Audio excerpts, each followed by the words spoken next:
Dimanche 12 mai de l'an 2024, bonsoir à toutes et à tous, bienvenue dans ce nouveau numéro du JT des JT.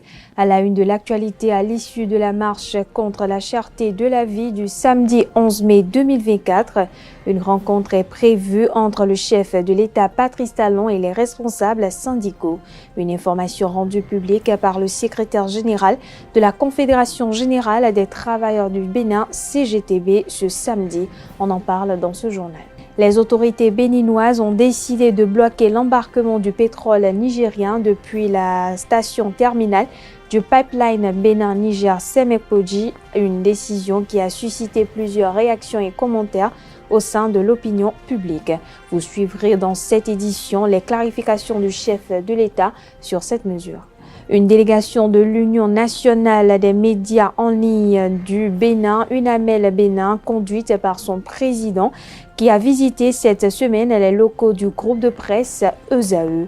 La délégation s'est imprégnée du fonctionnement du travail, des installations et bien d'autres. Vous suivrez dans ce journal Barnabas Orokuma qui livre l'objet précis de cette visite et également ses impressions. L'École supérieure d'administration, d'économie, de journalisme et des métiers de l'audiovisuel ESAE offre de nouveaux challenges pour l'année universitaire 2023-2024. Étudiantes et étudiants, parents d'élèves nouveaux bacheliers, ESAE, c'est la garantie d'une formation de qualité à des conditions très avantageuses. À Gbedjromede, à Kpakpa, à Boumekalavi et Parakou, inscrivez-vous en administration générale, administration du travail et de la sécurité sociale, trésor et finances publiques, impôts, diplomatie et relations internationales, journalisme et métiers de l'audiovisuel, gestion des marchés publics, planification et développement local, sciences économiques, sciences juridiques et toutes les filières des sciences de gestion. ESAE vous offre des bourses, demi-bourses et de réductions pour les premières inscriptions dans toutes ces filières. Waouh! En licence 1, 2 et 3 et en master, bénéficiez jusqu'à 50% de réduction sur tous nos sites. N'est-ce pas génial? Infoline. ESAE Gbedjromede, 3e rue à droite en quittant le carrefour Le Jador pour la BIBE Jéricho ou au plus 229 90 93 65 21 98 98 14 00 à Kpakpa au plus 229 52 88 33 33 à Boumekalavi au plus 229 52 88 44 44 Parakou au plus 229 52 46 12 12. ESAE, l'excellence à un nom.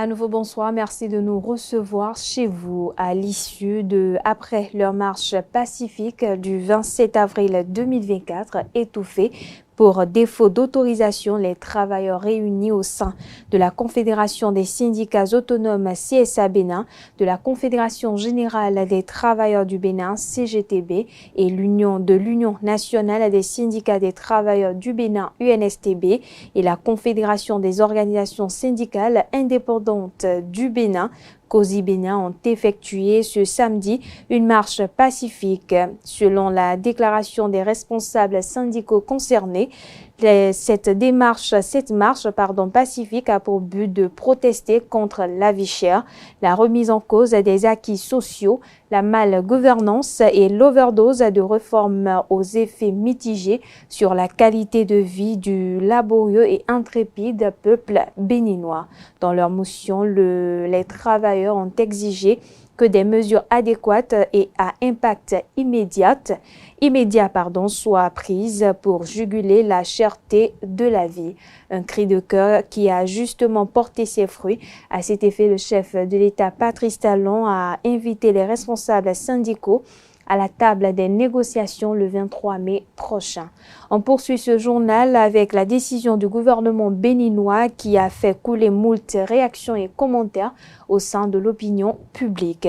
Il s'agit bien évidemment du blocage de l'embarquement du pétrole nigérien depuis la station terminale du pipeline Bénin-Niger à Semekoji.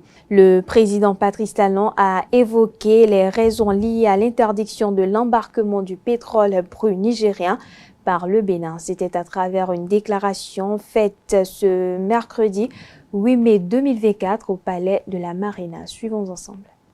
La situation qui prévaut actuellement entre le Niger et le Bénin principalement entre les autorités nigériennes et les autorités béninoises,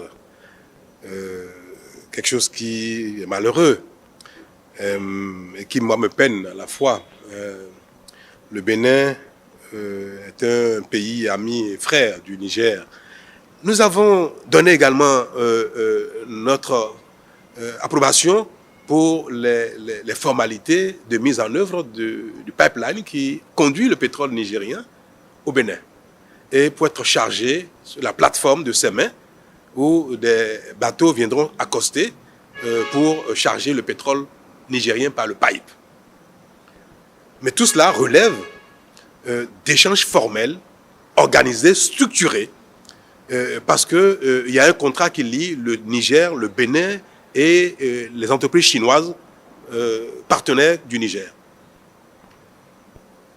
Nous avons permis que les travaux préparatoires aient lieu au Bénin ici, et les Nigériens sont venus assister à ces travaux-là, bien que la frontière soit fermée du côté du Niger. Et il est question que dans les tout prochains jours, les autorités nigériennes, à un plus haut niveau, viennent au Bénin pour inaugurer le démarrage des activités de livraison de pétrole. Et que donc des bateaux viennent à Sémé pour charger. Mais nous avons dit que cela ne peut pas se faire de manière informelle, comme c'est le cas des denrées qui vont au Niger. C'est vrai que pour nourrir nos frères et sœurs, pour vendre des céréales au Niger, nous avons permis que l'informel règne parce que c'est quand même nos frères et sœurs qui ont besoin de manger. Mais est-ce que nous allons transformer toutes les relations économiques, sociales, politiques entre le Niger et le Bénin en informel? Et ça, c'est trop sérieux. C'est des contrats qui lient trois pays, des entreprises et consorts. Nous avons dit, ça ne peut pas être informel. Il faut que les relations économiques, les relations d'échange soient rétablies pour que les biens, notamment de ce pétrole, puissent traverser le Bénin, être chargés et consorts. C'est ce que nous avons dit. Nous n'avons pas reçu de réponse. Non, c'est à croire que les autorités nigériennes préfèrent que le pétrole nigérien traverse le Bénin de manière informelle, soit chargé dans nos eaux de manière informelle, parce qu'ils estiment que le Bénin est un pays ennemi, peut-être que les autorités béninoises sont des ennemis. Alors, si nous sommes vus comme des ennemis, alors notre maïs aussi doit être vu comme un maïs ennemi. Le sorgho, le mil qui va au Niger, sont-ils devenus des produits ennemis du Niger? Et pourtant, nous les laissons partir. On ne peut pas nous voir comme des ennemis et vouloir de nos biens, de nos efforts, de notre collaboration, autrement que dans l'adversité également. Ce n'est pas notre vision à nous. Le Niger est un pays ami. Les Nigériens sont nos frères et nos sœurs. Les autorités nigériennes sont des partenaires, sont nos confrères, que nous pouvons travailler ensemble. Et nous avons dit que nos eaux, les eaux territoriales du Bénin, qui font partie de l'espace du territoire du Bénin, ne peuvent pas faire l'objet d'un trafic illicite, pas faire l'objet d'échanges informels. Si vous voulez charger votre pétrole sur nos plateformes, dans nos eaux, alors vous devez considérer que le Bénin n'est pas un pays ennemi et que le territoire du Bénin ne peut pas faire l'objet de trafic illicite ou bien alors d'échanges informels. Et ce n'est pas que nous avons refusé de mettre à contribution notre territoire, notre administration, nos moyens pour les échanges entre le Niger et le Bénin. Nous disons que cela doit se faire de manière formelle. C'est tout. Si demain, les autorités nigériennes décident de collaborer avec le Bénin de manière formelle, les bateaux viendront charger. Mais pas dans un environnement d'informel et d'adversité qui ne se justifie point. Voilà la situation. Et je suis malheureux de le constater et j'appelle de tous mes voeux les autorités nigériennes pour que le Bénin et le Niger retrouvent la fraternité qui a toujours existé et les rassurer que le Bénin n'agressera jamais le Niger. Il n'est pas de notre intérêt. Nous n'avons aucun intérêt à le faire, ce n'est pas de nos intentions. Pourquoi on le ferait? Pourquoi le Bénin serait un pays ennemi, adversaire du Niger? Pourquoi les autorités béninoises seraient des adversaires des autorités nigériennes? Il n'y a pas de raison pour cela. Donc je saisis cette occasion pour leur adresser un message de fraternité, d'amitié, de solidarité et dire que le Bénin restera dans cette dynamique tout le temps, aussi longtemps qu'eux le voudraient. On reste toujours avec le chef de l'État, Patrice Talon, qui évoque cette fois-ci la principale raison de l'augmentation du prix des denrées alimentaires. Pour lui, cette augmentation est en lien avec l'exportation des céréales vers le Niger. Suivons-le à nouveau. Il y a quelque temps, nous avons même permis que les produits agricoles du Bénin aillent au Niger parce qu'il y a une pénurie de denrées, de céréales. Le Bénin est un pays qui est devenu exportateur de céréales, de produits agricoles. Et tout le monde a pu voir et observer que bien que les frontières soient fermées, le Bénin permet que les biens de consommation, notamment les denrées agricoles, aillent au Niger. Mais arrivé au pont qui a sur le fleuve Niger, à Malanville, qui est le passage formel entre le Bénin et le Niger, la frontière est ouverte du côté Bénin, mais du côté Niger, c'est fermé. Alors, le bord du fleuve est devenu le champ de trafic d'échange de biens, et des grosses barques chargent les biens à partir du Bénin, les denrées, le mil, le sorgho, le maïs, le riz, pour traverser la frontière. Donc il s'est établi un environnement d'échange informel, de trafic. Et toute chose contribuant à désorganiser l'administration béninoise et à générer un dysfonctionnement des services publics parce que ce n'est pas la voie normale d'échange. Mais nous avons fermé les yeux là-dessus parce que cela sert nos frères et sœurs du Niger qui ont besoin de denrées, qui ont besoin de céréales.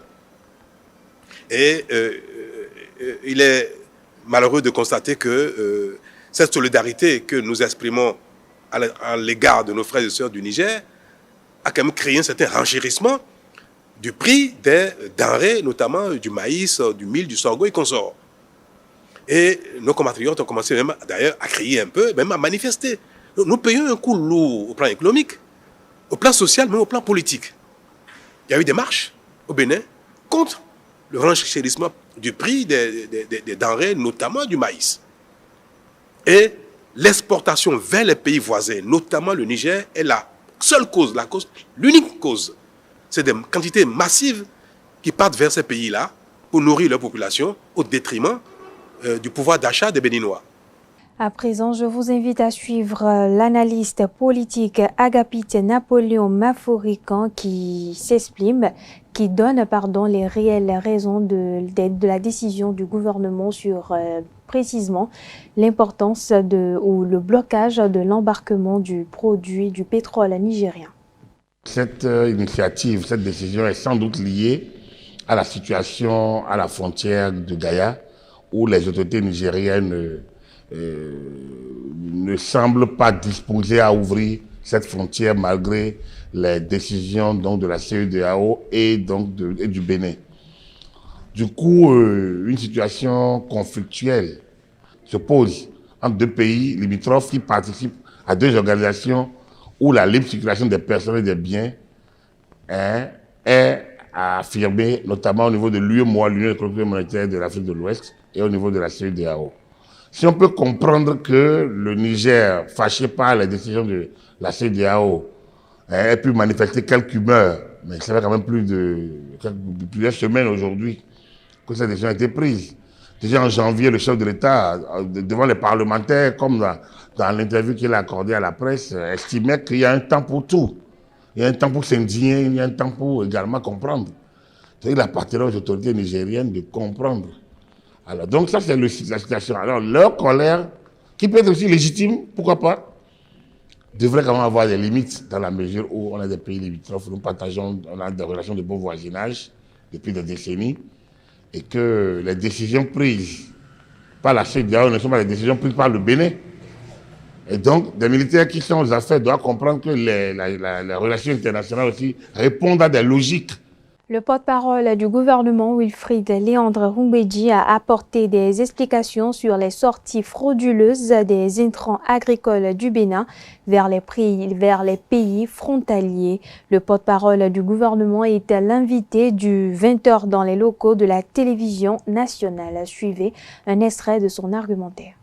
Le gouvernement a accordé des subventions à hauteur de 24 milliards et demi. Rien que pour la campagne en cours, donc pratiquement 25 milliards.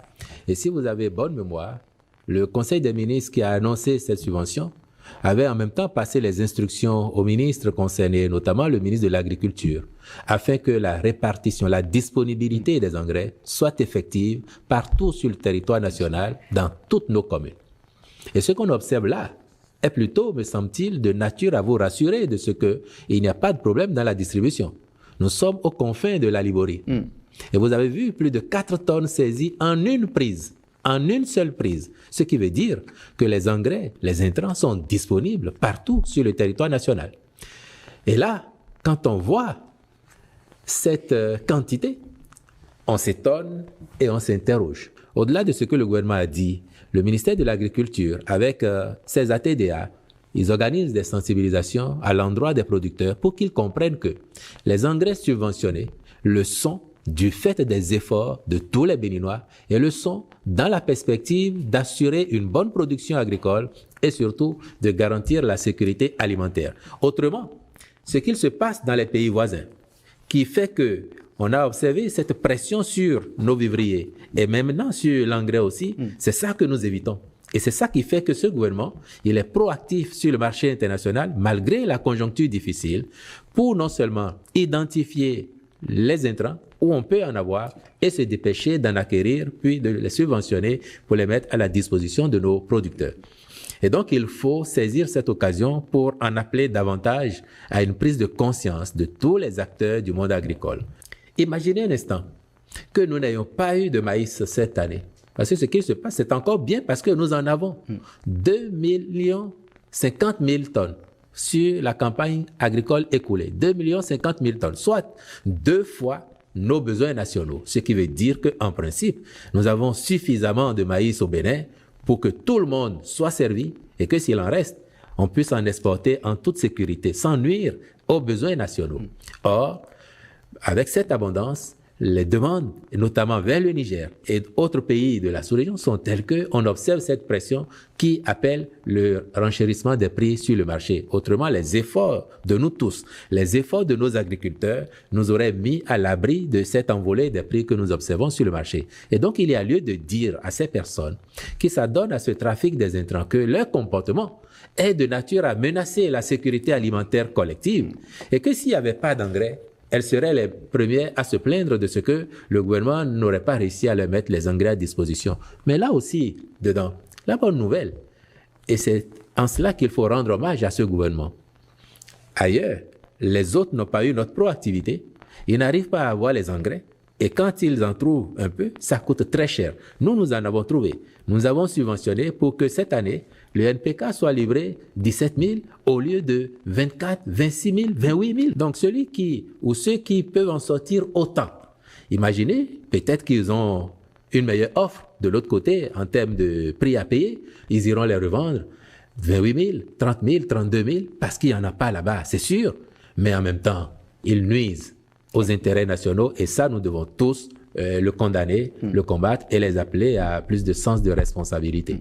En béninois, nous devons tous, dans un élan patriotique, dire à nos concitoyens qui le font que cela n'est pas bon, dire à ceux qui, de l'autre côté, en cherchent que leur gouvernement devrait être aussi proactif que le nôtre pour les mettre à l'abri, toute chose que le président de la République ici et son gouvernement. On parle éducation à présent. L'examen du certificat d'aptitude professionnelle CAP, session de mai 2024, s'est déroulé cette semaine.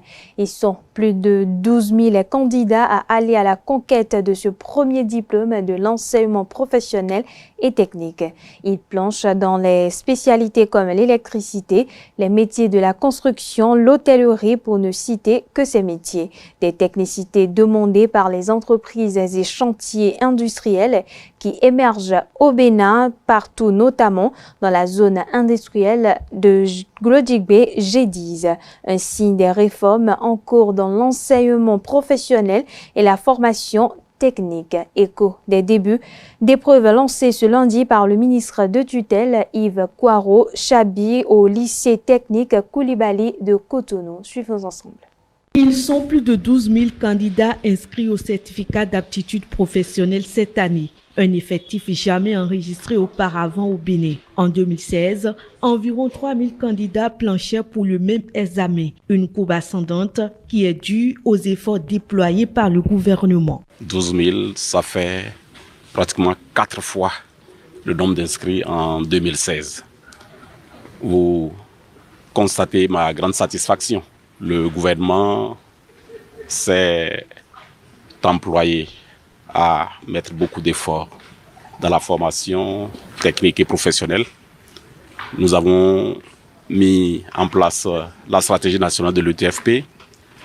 Nous travaillons à faire en sorte que nous ayons plus d'apprenants dans la formation professionnelle, 70%. Et vous voyez que avant même que toutes les infrastructures ne soient mises en place, que le peuple nous a compris. Les chiffres parlent d'eux-mêmes.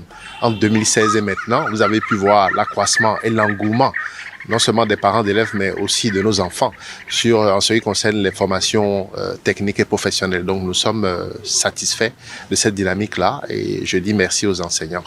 Les candidats sont répartis dans plusieurs centres sur toute l'étendue du territoire national. Dans le littoral, 2 centres sont identifiés, dont le lycée technique Koulibaly. Ici, les candidats composent dans 5 spécialités. Et dans le département du littoral, nous avons au total 2898 candidats qui composent dans 8 filières. Ici au lycée, nous avons 5 filières. Ils sont répartis dans ces 2 centres et ils vont composer du lundi au jeudi, suivant la spécialité. Il y a 1400 candidats qui composent ici pour le CAP. Il y a plus d'engouement dans les métiers industriels et surtout dans les spécialités construction, bâtiment, électricité, et qui sont des métiers en vogue. Donc on aura beaucoup de compétences dans ces métiers. Aucun incident majeur n'est à signaler. Toutes les dispositions sont prises pour assurer le bon déroulement. Élément réalisé par la télévision nationale. On parle toujours de l'éducation, cette fois-ci du certificat d'études primaires CEP, session de juin 2024. Les candidats seront évalués en juin prochain en endurance et en lancer de poids pour le compte de l'épreuve d'éducation physique et sportive. Par ailleurs, en éducation artistique, ils seront soumis à une épreuve de dessin. La nouvelle fait réagir plus d'un candidat. La plupart d'ailleurs sont plutôt ravis du tirage. Suivez dans cet élément les impressions de quelques-uns au micro de la télévision nationale. Je suis contente parce que c'est un dessin qui a été tiré au sort. Je serais aussi contente si c'était la couture. Je suis forte en dessin et en couture. En sport, je préfère l'endurance. Si c'est la couture qui était tirée au sort, je serais content. Moi, je suis contente que le dessin soit sorti parce que moi, je sais bien dessiner. Et si le dessin sort, je vais m'en sortir. Entre dessin et couture, moi, je vais prendre le dessin. Ils sont tous contents parce que la couture nécessite un peu d'attention et d'application. Tout le monde n'est pas censé avoir le don de couture, mais en dessin, les enfants aiment dessiner. Et ils n'ont pas de difficulté à faire le dessin. On constate que c'est presque toute la classe qui aime le dessin. C'est un choix, hein? C'est leur choix. Je leur souhaite vraiment le sérieux, le suivi. Au courant, les révisions, les activités de renforcement. Je suis sûre que j'aurai le CEP. Mes camarades, je vous souhaite aussi à vous tous une bonne chance. Je l'annonce au sommaire de cette édition, une délégation de l'Union nationale des médias en ligne du Bénin, UNAMEL Bénin, conduite par son président Barnabas Orokouma, était en visite dans les locaux du groupe de presse ESAE. Ce mardi 7 mai, la délégation s'est imprégnée du fonctionnement du travail, des installations et bien d'autres. Barnabas Orokouma livre l'objet de cette visite et ses impressions. Il est au micro de ESAE TV.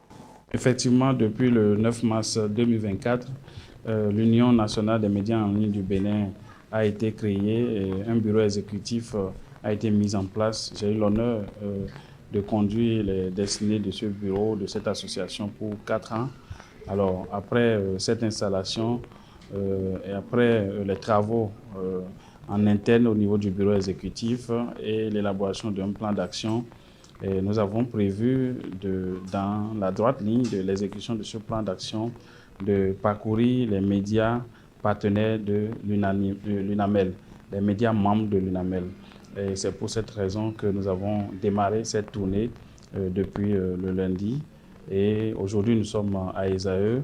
De façon générale, pour les médias que nous avons déjà visités, il était d'abord question de prendre contact avec ces médias, de connaître la situation géographique de tous les médias membres de l'Union nationale des médias en ligne du Bénin et d'appréhender les difficultés des différents médias, de vivre la réalité dans laquelle les différents médias exercent notre profession, quelles sont les conditions de travail, quels sont les matériels que les médias utilisent, quelles sont les difficultés auxquelles ils sont confrontés.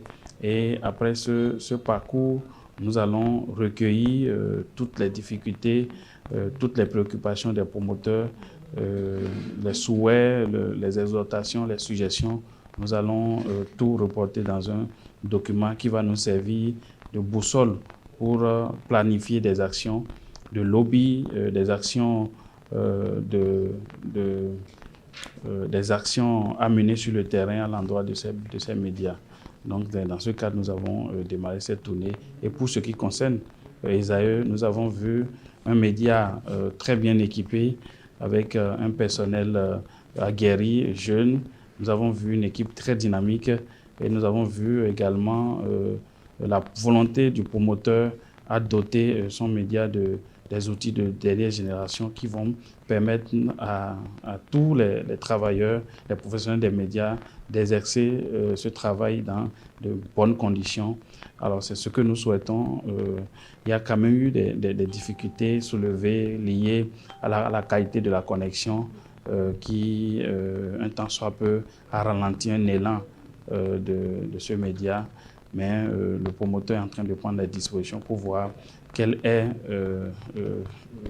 l'attitude à adopter, à quel forfait il faut souscrire, à quel fournisseur il faut s'abonner pour avoir la meilleure qualité. Et je pense que nos actions prochaines vont s'orienter dans ce sens, échanger certainement avec les fournisseurs d'accès Internet, avec le ministère du Numérique, pour que une bonne qualité d'Internet soit fournie aux médias, afin que le travail que nous faisons puisse être de qualité et que nous n'envions pas les médias d'ailleurs.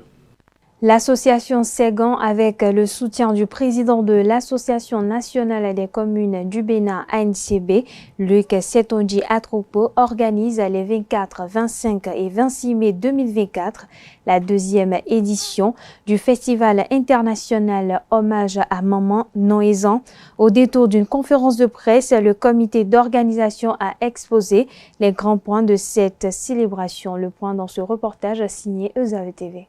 Célébrer les mères de leur vivant, c'est l'objectif visé par l'association Ségan à travers la deuxième édition du Festival international Hommage à Maman Noézan. Cette fête qui rend honneur à la femme mère est riche d'activités et de panels. L'initiative a reçu le parrainage renouvelé du président de l'Association nationale des communes du Bénin, ANCB, Luc Setonji Atropo, qui accorde une grande valeur à la gente féminine. Cette célébration à travers le Noézan, le Festival international Hommage à Maman, vise à rendre hommage à nos mères, nos génitrices, celles qui ont toujours été présentes pour nous depuis la gestation jusqu'à l'âge adulte.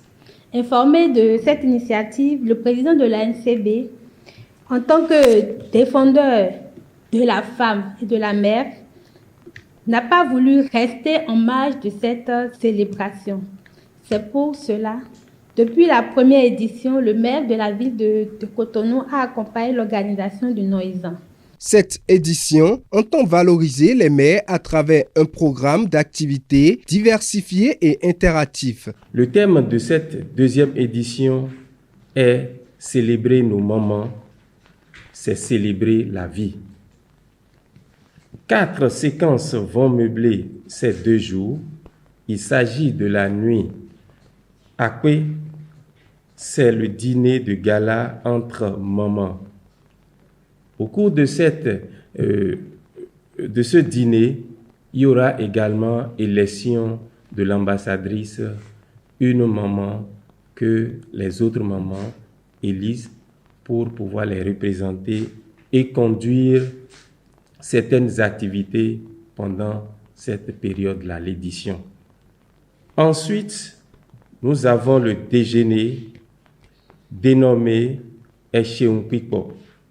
Et ça se fait en famille. Il y a la marche du cœur, dite la marche Gbediga. Et il y a la visite touristique dénommée Wayenungiabu. Cette année, à cette édition, il y a une innovation qui s'est greffée et c'est le village noézan. Ce qui augmente les séquences à 5 activités à nos moments. Noézan, sous le parrainage du président de l'ANCB, Luc Setonji Atrokpo, qui ne ménage pas ses efforts pour la célébration de la femme, démarre le 24 mai prochain. Le Lions Club District K103A4 a tenu sa 43e convention du district multiple lors du 6e congrès. C'était le jeudi 2 mai dernier à Lomé, au Togo. Lors de la cérémonie, Marcel Dona Frédéric Sagboran a été élu nouveau gouverneur pour diriger le district pour le compte du mandat 2024-2025. Reportage signé ESAE TV. Les amis Lions du district K103A4 ont renouvelé les instances dirigeantes de leur association lors de la 43e convention congrès district multiple du 6e congrès Coco-Lomé tenu le vendredi 3 mai 2024. Au terme des travaux, ils ont accordé leur confiance à Dona Frédéric Sagboran pour diriger le district pendant les 12 prochains mois. Nous encouragerons chaque club Lion à réaliser un gain net de 3 nouveaux Lions au sein de notre district au cours du mandat. Nous serons très regardants sur l'évolution des effectifs dans chaque club et demanderons au président et coordonnateur EME, responsable EME, une maîtrise positive des radiations. Il est prévu des récompenses pour les clubs les plus performants dans la gestion des effectifs. Le service, c'est le deuxième axe prioritaire de notre raison d'être. Nous souhaitons augmenter l'impact de nos actions sur nos populations. Le nouveau bureau compte mener des actions pour servir davantage et avec foi la communauté.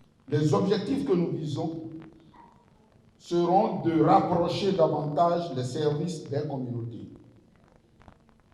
de dédier 60% des activités de service à la résolution de véritables besoins des communautés, de consacrer plus de 50% des activités de service aux causes mondiales et de soumettre à la LCIF au moins un projet d'envergure par région dans l'une des causes mondiales.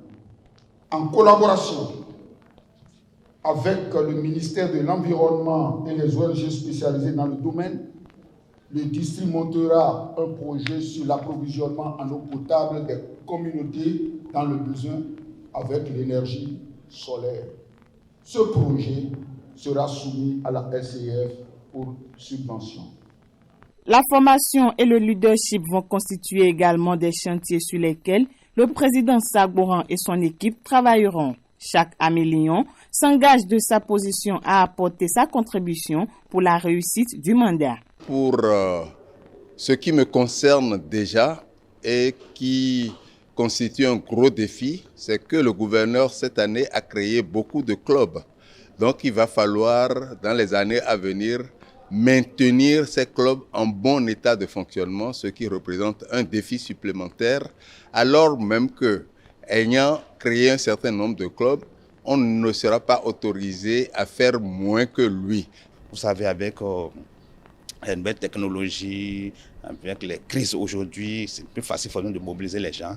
Donc moi, je me fais comme défi d'assurer cela, d'aller à la rencontre des membres et d'assurer leur mobilisation effective autour des idéaux du Lions Club. Et surtout, troisième défi, d'accueillir de nouveaux membres.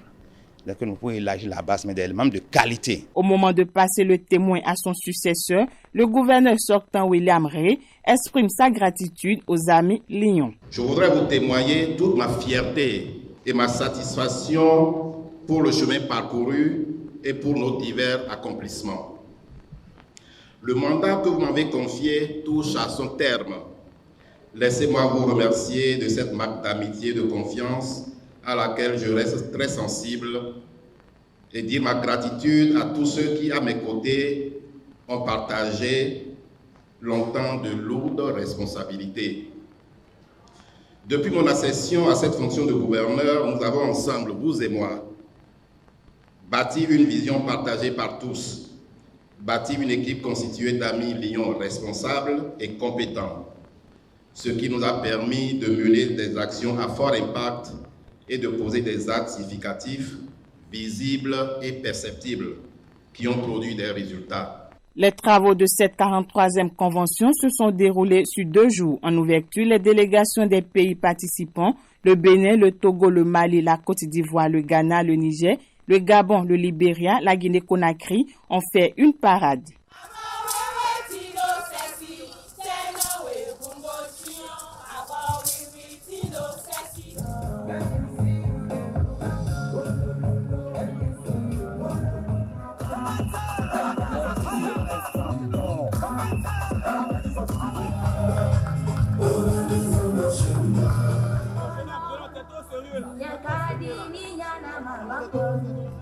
Les amis lions, à la fin des 2 jours des assises, se sont séparés dans l'espoir de se retrouver l'année prochaine à la 44e convention.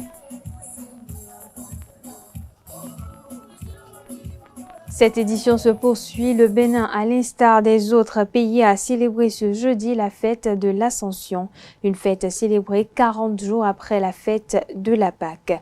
Elle marque la dernière rencontre de Jésus avec ses disciples après sa résurrection et son élévation au ciel. Ainsi, les fidèles chrétiens sont appelés à participer à la célébration eucharistique.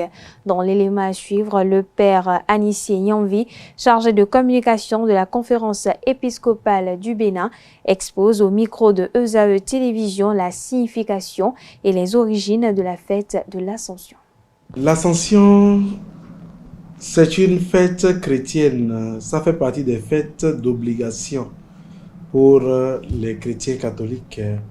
Et l'Ascension tient ses origines du latin, précisément le verbe ascendere, qui veut dire monter, gravir. Alors l'ascension, en fait, c'est la montée de Jésus vers Dieu son Père. Et cette fête est célébrée 40 jours après Pâques. Le Christ mort et ressuscité quitte ses disciples en continuant d'être présent à eux, désormais différemment, c'est-à-dire à travers les sacrements. Et donc, à travers l'Ascension, l'Église célèbre l'entrée de Jésus-Christ dans la gloire de Dieu le Père. Et c'est justement l'occasion à laquelle il dira à ses disciples, vous allez recevoir une force, celle du Saint-Esprit, qui viendra sur vous. Alors vous serez mes témoins jusqu'aux extrémités de la terre. Aujourd'hui, nous allons vivre cette fête de l'Ascension à travers les célébrations qui sont organisées sur les différentes paroisses. Et si une paroisse retient un programme particulier pour ses activités de foi chrétienne, pour ses activités paroissiales ou pastorales, c'est aussi très bien.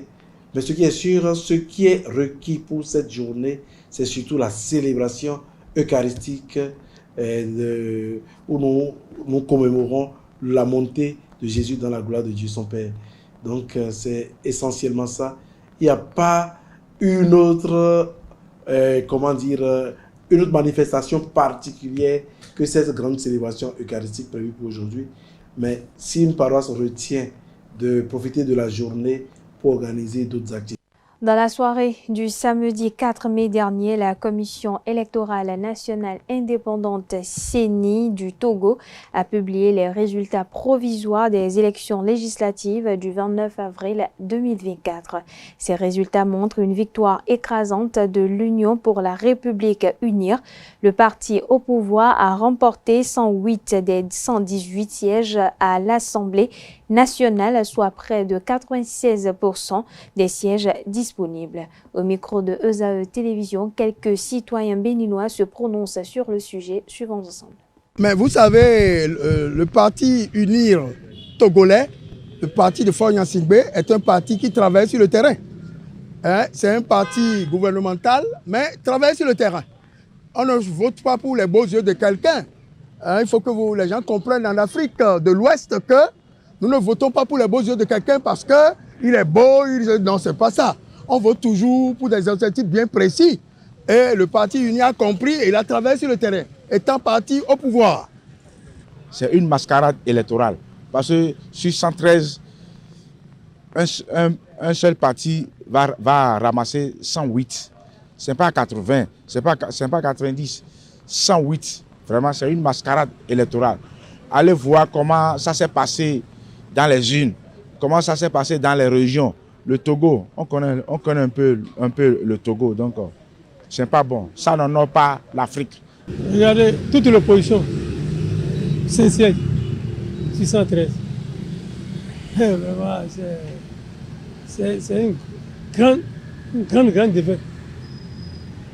Et je me demande, M. Jean-Pierre Fabre qui incarne l'opposition, je ne sais même pas s'il pourra siéger à l'Assemblée. C'est vraiment une honte pour l'Afrique de l'Ouest, particulièrement pour le Togo.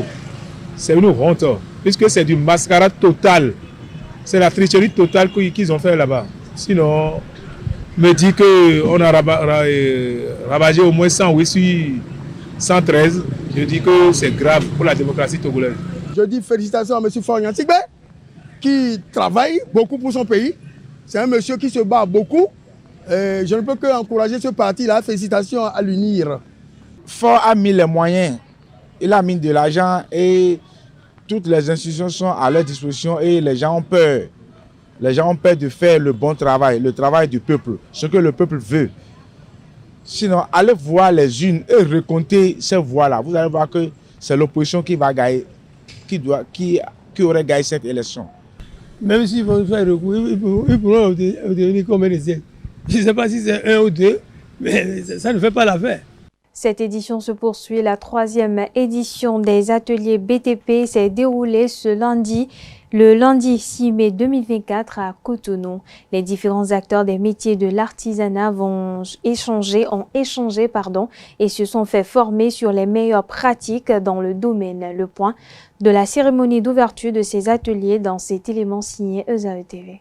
La 3e édition des ateliers bâtiments et travaux publics a pris son envol. Basé sur le thème « Qualité des matériaux et réalisation des ouvrages », ces ateliers qui vont se meubler de conférences, débats, expositions, consultations et formations vont permettre aux professionnels des métiers du BTP de renforcer leurs connaissances pratiques dans ce secteur très sensible. Chers partenaires des secteurs du BTP, je cite la SIAP, ENSCO Bénin, HBP, Cobidemen, Sobepec, Oumias, Coloris, AT Expertise et ABGP, chers artisans des secteurs des bâtiments et travaux publics, le domaine de la construction est un domaine très sensible et les artisans y représentent un maillon important. La qualité des bâtiments, des routes et autres infrastructures reflète la qualité de nos villes. Il est donc nécessaire de renforcer les compétences professionnelles de nos chers artisans. L'initiative des ateliers BTP vient donc combler un vide en même temps qu'elle répond aux besoins de formation. En 2023, 834 artisans ont été formés sur le plan national, dans les départements de l'Atlantique, du littoral, du Zou, du Borgou et de la Donga. Ils ont bénéficié du programme de formation de la 2e édition des ateliers BTP. Pour cette 3e édition qui se déroule du 6 mai au 6 juin dans les villes de Cotonou, Parakou, Porto-Novo et Djougou, il y aura des ateliers, à savoir la maçonnerie, le ferraillage, la plomberie sanitaire, l'électricité bâtiment, la soudure, le carrelage, la peinture bâtiment, la décoration staff, l'étanchéité et la menuiserie bois. Cette troisième édition des ateliers BTP se veut être la plateforme d'échange entre fournisseurs et les clients du domaine. Et ceci ne manque pas de l'accompagnement effectif de l'État. Lorsqu'on prend les statistiques aujourd'hui du secteur, ce sont les entreprises de BTP qui contribuent le mieux à l'économie nationale. Et quand on parle de BTP, nous ne l'aurons pas. Ce sont les artisans. C'est les métiers du bâtiment. C'est vous qui faites l'honneur à cette République sur ce pan. Donc, il n'y a pas d'alternative que d'embrasser le secteur de l'artisanat. Et ça, le gouvernement l'a compris. C'est pour ça que le gouvernement met tous les moyens. D'abord, il a créé à plein temps un ministère en charge de l'artisanat qui fait tout. Il y aura toute une panoplie de renforcement de capacités. En plus de celles-ci, qui s'inscrivent dans les initiatives privées de développement des secteurs qu'on accompagne. Parce que l'État, croyez-moi, ne peut pas tout faire. Il faut des initiatives de courageux, d'entreprises courageuses du secteur privé, comme AMK Engineering, que nous accompagnons depuis plusieurs années. La troisième édition des ateliers BTP, qui démarre ce 6 mai, va s'achever le 6 juin et va parcourir plusieurs villes du Bénin. La police républicaine compte en son sein des karatés et des hommes formés en self-défense depuis le jeudi 2 mai 2024. Plus d'une douzaine d'agents ont passé avec succès les examens de passage à Grand Popo de grade à Porto Novo devant un jury fédéral et des hauts gradés. Le film de la cérémonie avec ESAE TV. On fait ça.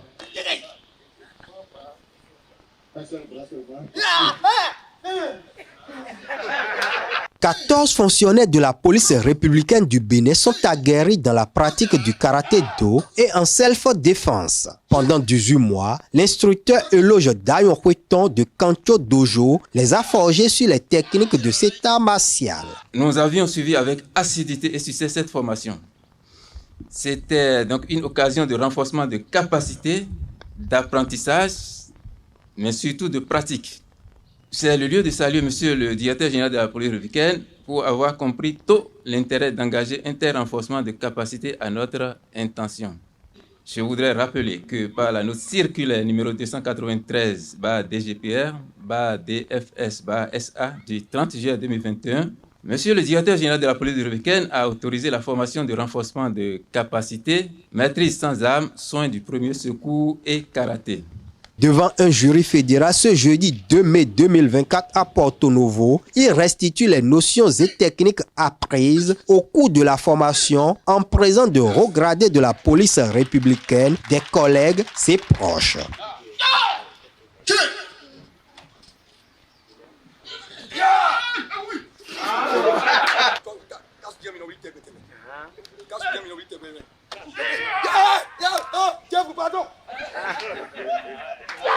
À travers l'exécution des katas, des comités, des techniques de self-défense et autres, les candidats convainquent le président Roch Kenop et ses jurés qu'ils sont plus que dignes de passer de la ceinture blanche à la ceinture jaune et à l'orange.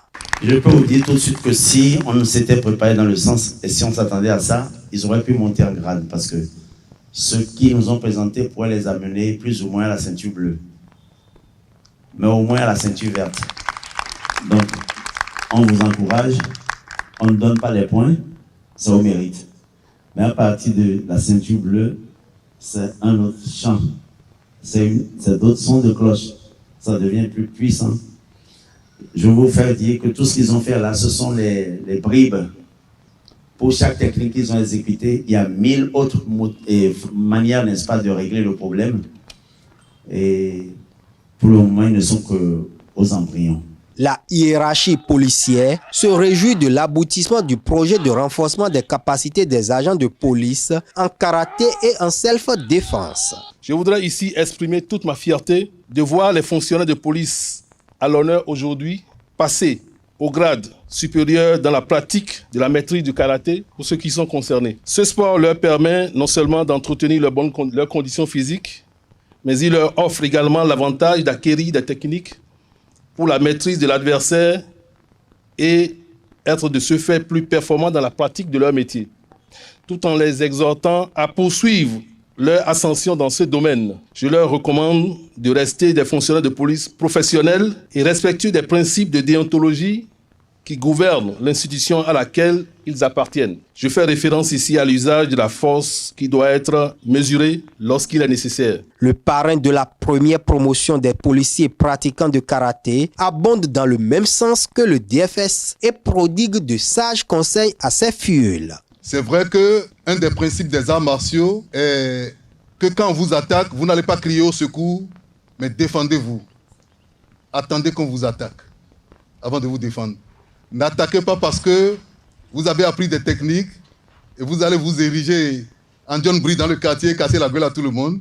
Si c'est ça, c'est que le dojo n'aura même pas lieu à la police républicaine. Je vous le garantis. Certes, c'est une innovation au sein de la police républicaine, mais c'est quelque chose qui existait. C'est quelque chose qui existait et Dieu vous a donné l'occasion d'en être les pionniers à la police républicaine.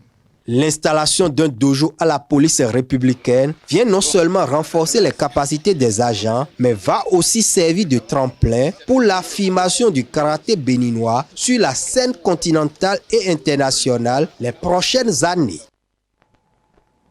Les étudiants vivant avec des handicaps étaient à l'honneur ce mardi 7 mai à l'université d'Abomey-Calavi. Le Centre des œuvres universitaires et sociales d'Abomey-Calavi COUS-AC a organisé des activités ludiques et sportives à l'intention. Le film de cette journée récréative, deuxième édition, signé ESAE TV. Les étudiants en situation de handicap se divertissent à l'université d'Abomey-Calavi au travers des activités sportives et ludiques organisées par le Centre des œuvres universitaires et sociales d'Abomey-Calavi COUS-AC. Scrabble, basketball en fauteuil roulant et goalball constituent le tableau des activités. Au basket, Lyon Handisport prend le dessus sur l'UAC 27-15.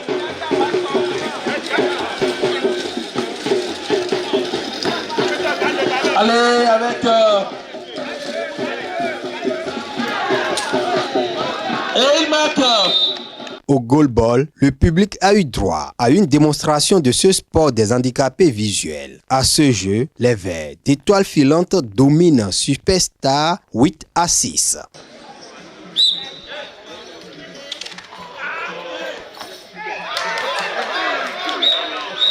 Et il marque. Tout ceci est ponctué par l'animation culturelle des étudiants vivant avec des déficiences visuelles.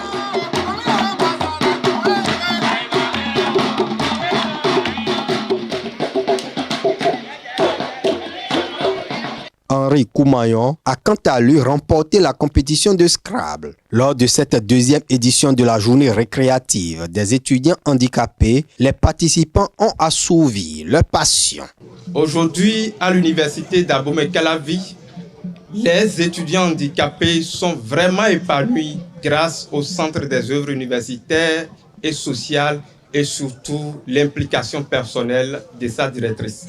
Nous étions ici sur ce même terrain en décembre 2023 dans le cadre de la célébration de la Journée internationale de la personne handicapée et nous avions demandé à la directrice que l'événement ne soit pas le dernier et que désormais le COUS-AC puisse impliquer les étudiants handicapés dans les différentes activités. Avec la tenue de cette activité, le COUS-AC honore son engagement à promouvoir l'émulation de cette cible sur les 14 campus sous sa juridiction. Nous les avons intégrés intégralement au championnat pluridisciplinaire. Et les vainqueurs seront également aux Jeux intercampus. Donc, ils ne sont pas des étudiants à part. Ils sont des étudiants à part entière. Nous les intégrerons également au festival artistique et culturel avec tous les étudiants de tous nos campus. J'ai vu qu'ils ont beaucoup de talent, donc ils vont concourir comme tout le monde et je suis sûre qu'ils gagneront le premier prix. La DECOUS et son équipe entendent aller encore plus loin pour soutenir la pratique sportive au niveau des étudiants vivant avec des handicaps. Nous sommes également prêts à accompagner handisport dans les compétitions nationales et internationales. Parce qu'avec ce que j'ai vu ce soir, ce sont des sportifs de très haut niveau. Les organisations estudiantines expriment leur gratitude à la DECOUS et à ses collaborateurs. Ces activités que nous faisons spécifiquement pour les étudiants handicapés qui leur permettent aujourd'hui de se retrouver parmi les étudiants parce que pendant longtemps, ils se sont vus délaissés, ils se sont vus oubliés. Je voudrais donc remercier au nom de la CEP, au nom de l'équipe qui m'accompagne et à mon nom personnel, remercier la directrice Ghislaine Fagbon qui a bien voulu penser aux personnes handicapées pour avoir pensé, pour avoir osé, pour avoir œuvré, pour avoir travaillé pour que cela se réalise. Je voudrais vous demander de vassonner pour la directrice Ghislaine Fagbon. C'est dans la gaieté que le rideau est tombé sur la deuxième édition des activités ludiques et sportives des étudiants handicapés.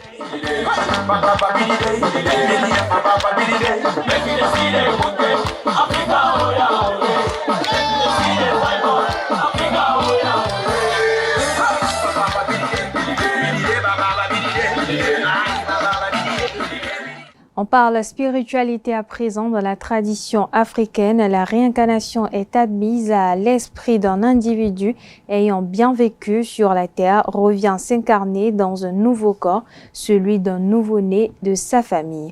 Un phénomène dénommé Djoto qui se traduit par l'être spirituel ayant présidé à la naissance. Ainsi, chaque enfant qui naît possède un Djoto, c'est-à-dire un esprit ou des forces spirituelles qui veillent à sa naissance.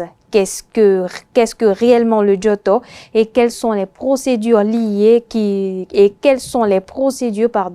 lui sont appropriées? Élément de réponse avec le professeur et prêtre de Fa David Kofiaza, des propos recueillis par ESAE TV. Le Djoto est au fait un système par lequel on identifie quelqu'un qui influence un nouveau-né. Ce n'est pas une incarnation, ce n'est pas une réincarnation. Le Djoto n'a rien à voir avec une réincarnation. La réincarnation, c'est le retour d'une même âme dans un corps différent. Mais le Djoto, c'est le retour d'un esprit dans un corps différent. Esprit. Oui. Parce que l'homme est tridimensionnel. Il y a le corps physique, il y a l'âme-personnalité et il y a l'esprit de l'individu. L'esprit... En d'autres termes, le corps, ça on connaît. Le corps, c'est le physique. L'âme, c'est quoi? L'âme-personnalité, c'est un autre corps qui est directement relié à l'anima mundi, qu'on appelle l'âme du monde, dont la région démiurgique est le soleil. L'esprit, c'est un autre corps qui ne dépasse pas notre sphère terrestre, dont la région démiurgique est la lune. Et l'esprit est lié à Spiritus Mundi, qui est l'esprit du monde. Est-il nécessaire? Oui, allez-y. Donc, à ce niveau-là, quand quelqu'un décède, son âme retourne directement au soleil. C'est pour ça qu'il n'y a aucun rituel qu'on fait à l'âme-personnalité. Rien ne touche à la personnalité. Aucune spiritualité ne touche à la personnalité. D'abord, la spiritualité, c'est l'étude de l'esprit. C'est ce que ça veut dire, la spiritualité. On n'étudie pas l'âme-personnalité, parce que l'âme-personnalité est reliée directement à Dieu. Donc, quand quelqu'un décède... Ça dépend de l'entendement humain. Ça dépend de l'entendement humain. Donc, quand quelqu'un décède, l'âme retourne directement au soleil. Mais l'esprit reste sur la terre. Et cet esprit-là peut se démultiplier à l'infini. Ce qui fait que, dans une même famille, un même individu peut être le Djoto de 10 personnes, 20 personnes, 30 personnes, 50, 100 personnes. Comment ça, c'est possible? C'est possible parce que... quand quelqu'un décide que la personne a utilisé ce téléphone-là, son esprit est sur le téléphone. S'il a utilisé une bague, vous prenez la bague, vous avez son esprit avec vous. Vous prenez son habit, l'esprit se démultiplie à l'infini. D'accord. De façon fractale, que l'esprit se multiplie. Donc, le Djoto, c'est quoi? C'est-à-dire que ces défunts-là, comme ils ne quittent pas la sphère terrestre, s'ils sont canonisés au niveau de la famille, ils sont vitalisés, ils restent et ils peuvent être à n'importe quel endroit de la planète ou de la Lune. C'est les deux endroits qui font soit la Terre, soit la Lune. Donc, il peut être à n'importe quel endroit de ces deux endroits-là à la fois et à tout moment. Donc, quand quelqu'un veut naître dans la famille, il peut choisir délibérément d'assister la maman jusqu'à l'accouchement. Donc, il assiste la maman depuis la gestation, du début de la gestation jusqu'à la délivrance. Lors de la délivrance, il assiste la maman à ce que l'enfant se porte bien. Mais quand l'esprit touche un corps comme ça, l'esprit est imbibé du corps. C'est-à-dire que c'est comme une éponge qu'on plonge dans l'eau. L'éponge et l'eau forment un seul corps à peu près. Donc, l'esprit influence le nouveau-né. Et ces influences-là vont se retrouver dans ses comportements. Ce qui fait que quand on fait le joto à un individu, c'est pour savoir quel est ce défunt-là qui a influencé cet individu. Et on va commencer par remarquer les habitudes positives et négatives du défunt dans la vie de l'enfant. Est-ce que tout humain a un joto? Tout humain a un joto. Le joto peut être un défunt, comme peut être une énergie apprivoisée ou même une énergie dirigeable. Et c'est quoi la nécessité? En d'autres termes, si vous permettez, Billy, quand on parle d'énergie apprivoisée et d'énergie dirigeable. L'énergie apprivoisée, c'est les vaudous. L'énergie dirigeable, c'est les beaux. Parce que beau peut être le joto de quelqu'un. Et on les appelle bojo. Beau, c'est en quelque chose, en d'autres termes, pour permettre à nos amis internautes de mieux comprendre ce que vous dites en réalité. Le beau, c'est toute connaissance qui... Ça peut être un talisman. Ça peut être un talisman, ça peut être un paix, un bon, une calebasse, et tout ça. Donc, voilà, beau peut être le joto de quelqu'un, comme le vaudou, comme le fa également dans la catégorie des vaudous. Le fa est une énergie apprivoisée, à cause du poli. Donc, quand on le fait, le fa peut être le joto de quelqu'un, là, on l'appelle fajo. On parle sport à présent. Coton Football Club poursuit sa remontée au classement de la Super League professionnelle de football. Le double champion en titre a battu dimanche dernier Dynamo d'Abomey 3-1 lors de la 15e journée grâce à des réalisations de Romaric Amoussou, Hamza Alidou et Malik Tongui. Suivez les temps forts de la rencontre.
Toujours dans le même registre avec 27 points, les cotonniers occupent la 3e place à cause d'une différence de but moins meilleure que l'Autopopo et Dadje FC. Victor Zvonka, entraîneur de Coton Football Club, et son homologue Ahmed Adechokan de Dynamo d'Abomey analysent la rencontre. On a eu un début de match difficile parce qu'ils nous ont bien fait courir pendant le premier quart d'heure. Et il a fallu, quand on a ouvert le score sur un beau contre, après tout s'est mis en route. On a retrouvé ce que j'attends de cette équipe, du mouvement, de la technique, des appels, des dribbles, des occasions. Et je pense que là, ça a été pas mal. Le deuxième mi-temps, on a baissé un peu de pied, mais on s'est procuré un nombre incalculable de buts. Et quand tu penses que tu gagnes que 3-1 et que tu peux gagner normalement sans être méchant avec l'adversaire, et à un moment donné, quand je vois les quelques situations qu'on a eues, qu'on ne marque pas, tu dois gagner au moins 5-0. Et nos plans, aujourd'hui, je peux dire que nos plans ont marché. Nos plans ont marché. Et ce n'est que sur le fait de jeu qu'on n'a pas pu faire la différence. L'adversaire n'était pas au-dessus de nous. Et je ne sais pas, ça a marché à leur niveau par rapport à leur plan de jeu. Et nous, on n'a pas pu faire la différence, c'est tout. Et ce sera tout, chers internautes, pour ce JT des JT. Merci de votre attention, merci de votre fidélité. Bonne soirée sur ESAE TV.